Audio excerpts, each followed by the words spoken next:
ऐसा सख्त तरीन इसके ऊपर एक्शन होना चाहिए ताकि पाकिस्तान को समझ में आ जाए कि हिंदुस्तान की सारी कौमें, सारे मजहब के लोग, बिलखुसूस हिंदुस्तान का मुसलमान इस बात पर आमादा है। हम इस जालिम पाकिस्तान को हम सबक ऐसा सिखा देंगे कि जिंदगी में कभी भी हिंदुस्तान की तरफ आंख उठाने की उसको जुर्रत हो हिम्मत नहीं होगी। पाकिस्तान को खाने को आटा नहीं है, पीने को पानी नहीं है और वो हमारी खुशियों से जलता है। इसलिए मैं हुकूमत से गुजारिश करूंगा कि इसका जवाब इतना तकड़ा दिया जाए कि पाकिस्तान की चीख निकल जाए और वो दोबारा हिंदुस्तान की तरफ आंख उठा के ना देखे। अपने सर से कफन बांधने के बाद पाकिस्तान के खिलाफ उतर के हिंदुस्तान की आबियारी के लिए हम अपने सरों को भी कटा देंगे, अपने वजूद को भी मिटा देंगे, अपने प्यारे वतन हिंदुस्तान पर आंच नहीं आने देंगे। और अगर इसमें हरकत पाकिस्तान की है तो हुकूमत से मेरी गुजारिश है कि इसकी सही इंक्वायरी करे और पाकिस्तान को, अगर मैं बड़ा जज्बाती आदमी हूँ, हिंदुस्तानी अगर बॉर्डर पे खड़ा हो गया ना और खड़े होके पेशाब कर दिया तो पाकिस्तान में बाढ़ आ जाएगी। नमस्कार, आप देख रहे हैं हेडलाइंस इंडिया। मेरा नाम है विनोद शर्मा। मैं इस वक्त शाहीन बाग में मौजूद हूं। शाहीन बाग के बारे में बताने की आपको आवश्यकता नहीं है। शाहीन बाग हालांकि हर प्रोटेस्ट में आगे बढ़ चढ़कर हिस्सा लेता है, चाहे वो सीए एनआरसी का प्रोटेस्ट हो, वो भी यहां पर देखने को मिला। लेकिन जिस तरीके से पाकिस्तान की कायराना हरकत देखने को मिली है और जिस तरीके से पाकिस्तान के आतंकवादियों ने निहत्थे सैलानियों पर गोलियां बरसाई, उनको मौत की घाट उतारा है, उस पर आखिरकार किस तरीके से शाहीन बाग के लोग सोच रहे हैं, शाहीन बाग के लोग क्या सोच रहे हैं जिस तरीके से पाकिस्तान की एक कायराना हरकत देखने को मिली है। देखिए, हिंदुस्तान का इंसान और शाहीन बाग के नौजवान, बूढ़े, बच्चे, मर्द, औरत इतने शदीद तरीन गुस्से में वाक़ हैं कि अगर वो करीम में होता तो वहाँ के रेजे रेजे को, वहाँ के कतरे कतरे को, वहाँ के पत्ते पत्ते को, ये इंसानियत को जो शोष करने वाले लोग हैं उनको मुंह तोड़ जवाब देने के लिए शाहीन बाग का नौजवान, यहाँ का बूढ़ा पुरजोश अंजाम में तैयार है। हम सब कुछ बर्दाश्त कर सकते हैं अपने हिंदुस्तान की सरजमीन पर, जहाँ से हम पैदा हुए हैं और जिसमें हम जाएंगे। उसके खिलाफ इन काहिरों की, इन बदमाशों की, इन कातिलों की, इन शातिमों की हरकत को हम जर्रा बराबर बर्दाश्त नहीं करेंगे। और अगर वक्त आएगा तो यहाँ का हर बच्चा अपने सर से कफन बांधने के बाद पाकिस्तान के खिलाफ उतर के हिंदुस्तान की आबियारी के लिए हम अपने सरों को भी कटा देंगे, अपने वजूद को भी मिटा देंगे, अपने प्यारे वतन हिंदुस्तान पर आंच नहीं आने देंगे। देखिए, तस्वीर हिंदुस्तान की और पाकिस्तान में बैठे हुए लोग आज इस तस्वीर को भी देखेंगे, क्या कहेंगे। वहां के जो रक्षा मंत्री हैं वो ये कह रहे हैं कि हिंदुस्तान में तो आपसी मतभेद चल रहा है, वहां पर जो अल्पसंख्यक हैं, जैन, बौद्ध, मुस्लिम, वो सरकार से खुश नहीं है, इसलिए ये सब कुछ हो रहा है। लेकिन अपनी गलती पाकिस्तान न बताता है और हर बार पाकिस्तान अपनी गलती छुपाता है। क्या कहेंगे। ये घटना जो पाकिस्तान आतंकवादी के द्वारा हुई है, वहाँ पर निर्दोष बेकसूर लोगों को मारा गया है, उन बच्चों को यतीम किया गया है, उन बहनों को बेवा किया गया है, विधवा किया गया है और उन बच्चे जो नई नई अभी शादी हुई थी वो वहाँ घूमने गए थे। यहाँ से जो पर्यटक, जो सैलानी वहाँ घूमने जाता है, उसकी वजह से वहाँ के कश्मीरी लोगों की रोज़ी रोटी चलती है, वहाँ लोग फल फूलते हैं, उनके कारोबार चलते हैं। ये जितनी इसकी निंदा की जाए, जितनी मजम्मत की जाए उतनी कम है। और याद करें पाकिस्तान 1965 को एक शहीद वीर अब्दुल हमीद ने आपको धूल चटाई थी, घुटनों पे लाके खड़ा कर दिया था पूरे पाकिस्तान को। अब उसी तरह से 71 में पूरा जवाब दिया गया। हिंदुस्तान की ये तारीख रही है कि हिंदुस्तान ने कभी भी अपनी तरफ से किसी मुल्क के ऊपर पहले हमला नहीं किया है, हमेशा जवाब दिया है। और जो ये हरकत की है पाकिस्तान ने, कायराना जो ये हमला किया है, निर्दोष लोगों को मारा है, बेकसूर लोगों को मारा है, इसका जवाब हमारे देश के वज़ीर आज़म नरेंद्र भाई मोदी जी, देश के गृह मंत्री, तमाम हमारी एजेंसी और हमारी सेना मुंह तोड़ जवाब देगी। लगातार सरकार बैठक कर रही है और जवाब में कई एक्शन हो चुके हैं। जैसे देखिए, सिंधु नदी, उसका जो मुआहिदा था पार्टीशन के बाद पानी जो है 80% वो हिंदुस्तान को उस नदी से मिलता है जी। अब उसको बैन कर दिया गया है, उस मुआहदे को ख़त्म कर दिया गया है। अब आप देखिए कहीं ना कहीं पाकिस्तान प्यासा मर जाएगा। अभी तो शुरुआत है, इससे भी बड़ा हम जवाब देंगे।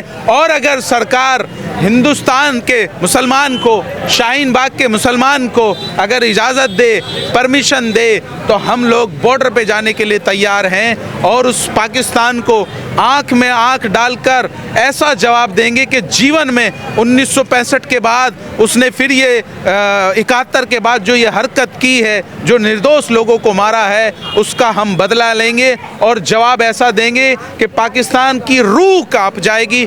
दोबारा कभी ऐसा करना तो दूर की बात है, सोचने की हिम्मत नहीं होगी, क्योंकि जी बोलिए, क्योंकि इससे घटिया हरकत नहीं हो सकती। शरीफ लोगों को मारोगे, निहत्ते लोगों को मारोगे, ना पूछ के मारोगे। कौन लोग थे वो लोग?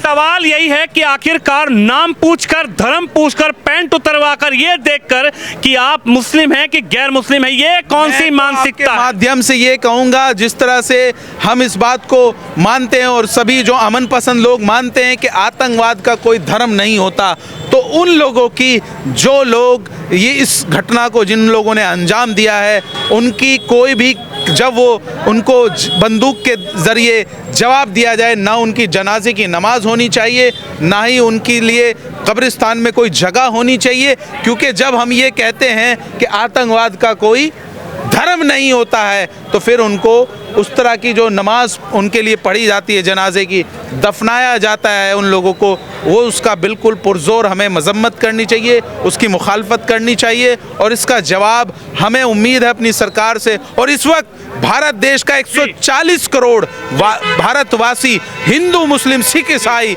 सब लोग एकजुट खड़े हैं, एक साथ खड़े हैं और इस टेरर अटैक के खिलाफ खड़े हैं, मोदी जी के साथ खड़े हैं, अमित शाह जी के साथ खड़े हैं। जल्द से जल्द जवाब दिया जाए। मुस्लिम पूरी तरीके से देश के साथ खड़ा है और इन गद्दारों को यहां से पूरा संदेश दिया जा रहा है कि औकात में रहे पाकिस्तान और हद में रहे वो आतंकवादी। ये देश का मुस्लिम, भारत का मुस्लिम आपको संदेश दे रहा है। आतंकवादियों को जल्द से जल्द उस लाल चौक पे जहां कभी तिरंगा नहीं फहराया जाता था, तिरंगा आज वहां फहराया जा रहा है 370 के बाद, उसी लाल चौक पे उनको फांसी पे लटकाना चाहिए, उसी लाल चौक पे उनको सूली पे लटकाना चाहिए और जल्द से जल्द सरकार को इस पे एक्शन लेना चाहिए। देखिए, बड़ा सवाल ये, सरकार एक्शन ले रही है, लेकिन साहब एक बात बताइए, जिस पाकिस्तान की औकात भीख मांगने की है, जो कटोरा लेके कहीं से चीनी मांग रहा है, कटोरा लेके कहीं से आटा मांग रहा है, कटोरा लेके कहीं से रोटी मांग रहा है, वो पाकिस्तान हमारी सेना से लड़ने की हिम्मत नहीं कर रहा, लेकिन कायराना हरकत करके दिखा रहा है कि हम कायर हैं, हम कायर रहेंगे, हम मुसलमानों को खुश करना चाहते हैं कि तुमने कलमा पढ़ दिया, तुमको छोड़ दिया, कलमा नहीं पढ़ा तो तुमको गोली मार दी। ये कौन सी मानसिकता है? ये पाकिस्तान वालों को सबक सिखाया जाए, मोदी जी ही सबक सिखाएंगे, बाकी कोई नहीं सिखा सकता। और ये बहुत बड़ा कायराना हमला है, बहुत कायराना हरकत है, हम इसकी मजम्मत करते हैं पुरजोर दिल से। ये नहीं कि हम वैसे ही खड़े हैं, दिल से खड़े हैं हम लोग, दिल से। हम मोदी जी के साथ, अपने हिंदुस्तान के साथ, अपने हिंदुस्तान भाइयों के साथ, सबके साथ दिल से खड़े हैं, दिल से हैं। अगर हमें एक आवाज़ दे मोदी जी तो हम लोग बॉर्डर पर भी जाने के तैयार हैं। यानी आपकी उम्र कितनी है? मेरी 67 साल की उम्र है। 67 साल के चाचा हैं, क्या नाम है आपका? हाजी सुल्तान अहमद। हाजी सुल्तान अहमद साहब हैं। और पाकिस्तान में हमको देखा जाता है, पाकिस्तान के लोग, वहाँ की मीडिया हमारा चैनल देखती है, हमें देखती है, तो मैं उनको बता दूं, पाकिस्तान के लोग और पाकिस्तान के वो आतंकवादी, चाचा कह रहे हैं अगर मुझको भी अगर कह दिया जाए तो ईंट का जवाब पत्थर से देने की हिम्मत रखता हूं। आप क्या कहेंगे जी? ईंट का जवाब पत्थर से दिया, ईंट का जवाब पत्थर से, बिल्कुल पत्थर से। हम तो ये कहते हैं कि इन लोगों को जो भी है पाकिस्तान का नाम ही ना लें, हम पाकिस्तान का नाम ही ना लें। आतंकवादी जो वहाँ से आए हैं, यहाँ पैदा हुए वो कश्मीर के दुश्मन है, हमारे हिंदुस्तान के लोगों के दुश्मन है, उनका ही नाम लिया जाए और उनको जल्द से जल्द पकड़ के और उनको फांसी देनी चाहिए, गोली मारनी चाहिए, कुत्ते की मौत मारना चाहिए उनको। आपका क्या नाम होगा साहब? उमर खान। उमर खान साहब थोड़े देर आइए। उमर खान साहब, आखिर क्या ये एक संदेश देने की कोशिश की गई थी कि अगर हम कलमा पढ़वाएंगे और छोड़ देंगे तो हमारे मुसलमान जो हैं खुश हो जाएंगे, अगर ये मुस्लिम निकला इसको छोड़ दिया तो मुसलमान खुश हो जाएंगे। हालांकि 2 मुसलमान भी, मुस्लिम समाज के लोग भी इसमें मरे, क्या कहेंगे? बहुत अच्छी बात आपने पूछी है और बहुत अच्छा सवाल किया आपने। आप जैसे जर्नलिस्ट को मैं शाबाशी देना चाहता हूं, और उन्होंने ये साबित करने की कोशिश करी कि वो मुसलमान थे, उन्होंने ये साबित करने की करी कोशिश कि हम मुसलमान हैं, लेकिन किसी भी आतंकवादी का कोई मजहब नहीं होता है। उन्होंने पैंट उतरवा के देखी जैसा कि मीडिया ने बताया, उन्होंने कलमा पढ़वा के देखा जैसा कि मीडिया ने बताया, क्योंकि हम तो वहाँ थे नहीं। तो मुझे ये लगा कि उन्होंने ये साबित किया कि वो मुसलमान हैं, लेकिन मैं कहता हूँ कि वो किसी भी मजहब के नहीं है, वो सिर्फ आतंकवादी हैं। उनको चौराहे पे खड़ा करा जाए और उनके गोली मारी जाए, तब मुसलमान हिंदुस्तान का कुछ होगा। और अगर इसमें हरकत पाकिस्तान की है तो हुकूमत से मेरी गुजारिश है कि इसकी सही इंक्वायरी करे और पाकिस्तान को, अगर मैं बड़ा जज्बाती आदमी हूँ, हिंदुस्तानी अगर बॉर्डर पे खड़ा हो गया ना और खड़े होके पेशाब कर दिया तो पाकिस्तान में बाढ़ आ जाएगी। आप कहोगे ऐसी बातें कर रहा है यार ये मुसलमान। पाकिस्तान को समझ क्यों नहीं आ रहा कि मेरी औकात क्या है? मेरी औकात टक्कर लेने की नहीं है, फिर भी वो कारण हरकत कर रहा है। बहुत अच्छी बात कही है आपने। मैं तो चाहता हूं कि हमारे हिंदुस्तान की हुकूमत मुसलमानों को भर्ती करे फौज में और भेजे बॉर्डर पे। हम दिखाएंगे हमारे देश में तो सब, हमारे देश में तो सब भर्ती होते हैं, हमारे देश में तो सब भर्ती होते हैं, फौज में सब भर्ती होते हैं, पुलिस में। हमारा देश एक ऐसा देश है जहां पर टोपी देकर, दाढ़ी देकर कोई सामान नहीं खरीदता है, जहां पर आपका पहनावा देकर कोई सामान नहीं खरीदता है। सबसे बड़ा अगर कोई भाईचारा है वो पूरी दुनिया में तो वो भारत में है, क्योंकि यहाँ पर इकोनॉमी है, वो एक दूसरे से घूमती है। बिल्कुल है, बिल्कुल है, बहुत अच्छी बात आपने कही है। तो ये है, पाकिस्तान को खाने को आटा नहीं है, पीने को पानी नहीं है, और वो हमारी खुशियों से जलता है।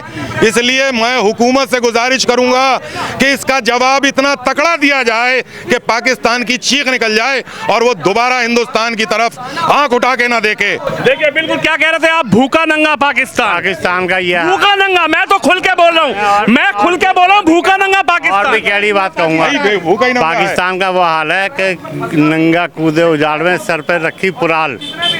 ये कहावत सुनी आपने, बहुत पुरानी कहावत है ये। तो उसके बाद कुछ है तो है नहीं, वो नंगा नाच कर रहा है, नंगा नाच, और वो अच्छा नहीं होता है, उसके लिए उसके अपने हक में अच्छा नहीं है। उसे समझना चाहिए कि वो हिंदुस्तान से बड़े भाई से टकरा रहा है। देखिए बिल्कुल आप क्या कहेंगे सर, जो धर्म देखकर, नाम पूछकर, पैंट उतरवा कर ये देखा गया कि आप कलमा पढ़ सकते हैं कि नहीं पढ़ सकते हैं। हालांकि ये बहुत एक गंभीर बात है कि किसी आतंकवादी ने धर्म पूछा आपका और आप गैर इस्लामिक निकले, गैर मुस्लिम निकले, तो आपके सामने, आपकी पत्नी के सामने, आपके बच्चों के सामने, आपकी बीवी के सामने किस तरीके से गोलियां मार दी। देखिए हम लोग सारे लोग जितने यहाँ पर कैंडल मार्च के लिए खड़े हैं, हर पुरजोर तरीके से हम इसकी मजम्मत कर रहे हैं और इसकी मजम्मत करते रहेंगे शदीद तरीन कि इस तरीके से नाम पूछ करके उनके कपड़े उतरवा करके, ये शरीयत में भी जायज़ नहीं है। वो मुसलमान नहीं हो सकते जो इस तरीके से बरहना खेल किया है और जालिमाना किया है। इन तमाम शुक्को शुबहात के नज़र में हम शदीद तरीन अपील अपने जनाब नरेंद्र मोदी जी से, फिलहाल नरेंद्र मोदी जी से, अमित शाह जी से, राजनाथ सिंह से, अपने पूरे लोगों से ये अपील करते हैं, ऐसा सख्त तरीन इसके ऊपर एक्शन होना चाहिए ताकि पाकिस्तान को समझ में आ जाए कि हिंदुस्तान की सारी कौमें, सारे मज़हब के लोग, बिलखुसूस हिंदुस्तान का मुसलमान इस बात पर आमादा है कि जैसे कि मेरे साथी लोग कह रहे हैं कि इजाज़त दे दो, अगर पाकिस्तान को औकात दिखाना हो सारे धर्म के लोग हरकिनार, हम इस जालिम पाकिस्तान को हम सबक ऐसा सिखा देंगे कि जिंदगी में कभी भी हिंदुस्तान की तरह आंख उठाने की उसको जरूरत हो हिम्मत नहीं होगी। हमारे हैसियत से उन मजलूमों के साथ हैं, उन बहनों के साथ हैं, उन भाइयों के साथ हैं जो निर्दोष अंदाज में उनको शहीद कर दिया गया है।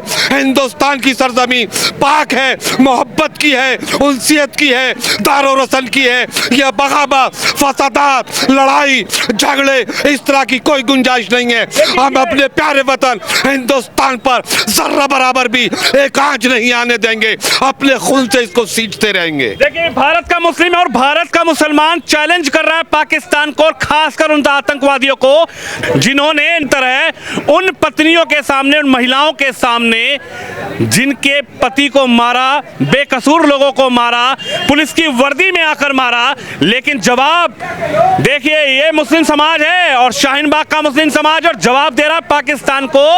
औकात में रहे पाकिस्तान, नहीं तो ईंट का जवाब पत्थर से देंगे और नक्शे में पाकिस्तान का पता नहीं लगा कि पाकिस्तान आखिर गया कहाँ। कैमरामैन शम यादव के साथ विनोद शर्मा, शाहीन बाग।